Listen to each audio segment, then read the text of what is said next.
Importance ఇస్తారు. కానీ ప్రేమ అనేది ఏంటి అనేది ఒక మెసేజ్ అనేది స్క్రీన్ మీద చూస్తేనే బాగుంటుంది. ఒక బాయ్స్ మూవీ కానీ, ఒక కేరింత మూవీ కానీ, ఒక హుషార్ మూవీ చూస్తే ఎంత కిక్ వస్తుందో నాకైతే ఆ ఫీల్ వచ్చింది. Watchable movie. 2.5. నా పేరు శంకర్ అన్న. ప్రైజ్ మనీ గెలుచుకుంది నేను కూకట్పల్లి నుంచి వచ్చాను.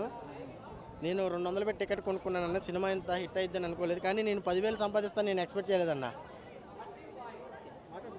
సినిమా మధ్యలో అసలు వచ్చారు, సర్ప్రైజ్గా రివ్యూ చేశారు, మీ సీట్ కిందకు చూసుకోమన్నారు. రివ్యూలో తిరిగి చూసేసరికి ఫస్ట్ డబ్బులు కనిపించలేదు నాకు. ఎక్కడ సీటు మధ్యలో ఎక్కడో లోపల దోసి కూర్చోబెట్టారు, లేకమన్నారు, తీసి చూపించారు. ఇది మీకు వచ్చిన ప్రైజ్ మనీ అని చెప్పి రివ్యూ అన్నారు. నాకు అక్షరాల 10,000 రూపాయలు. మిత్రా శర్మ గారికి నిజంగా హ్యాట్స్ ఆఫ్ అన్న. ఇలాంటి కాన్సెప్ట్తో సినిమా ముందుకు తీసుకొచ్చినందుకు చాలా కొత్తగా ఉంది. కాన్సెప్ట్ కూడా ఇలా పెట్టడం అనేది, అలాగే దీనివల్ల ఇంకా నెక్స్ట్ రాబోయే సినిమాలు కూడా ఇలా కాన్సెప్ట్తో వస్తారని చెప్పి నేను చాలా అనుకుంటున్నాను. ఇప్పుడు నాకు వచ్చింది, రేపు పొద్దున్న మీకు రావచ్చు, రేపు పొద్దున్న ఇంకోళ్ళకి రావచ్చు. ఇప్పుడు 200 పెట్టుకో ఇలాంటి కాన్సెప్ట్ రావడం వల్ల ఏంటంటే సినిమా ఎక్కడ హౌస్ఫుల్ కాకుండా ఉండదు. ప్రతి థియేటర్ హౌస్ఫుల్ అయింది.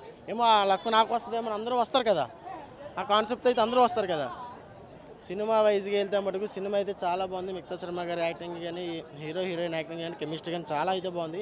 సినిమా అనేది ఇప్పుడు జనరేషన్లో లేడీస్ ఎలా ఉన్నారో, జెంట్స్ ఎలా ఉండో దాని తగ్గట్టు పాయింట్ ఆఫ్ వ్యూలో తీసుకెళ్లారు.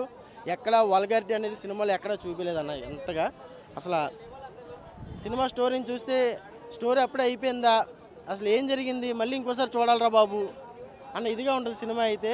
సినిమా వైజ్గా చూస్తే చాలా బాగుంటుంది అన్న సినిమా. నిజంగా ఇట్లా వాళ్ళకి వచ్చినందుకు నేను సినిమాకి వచ్చానా డబ్బులు గెలుచుకోనికి వచ్చాను నాకనేది అర్థం కావట్లేదు. చాలా సంతోషంగా ఉందన్న. Thank you. 4.2 5కి.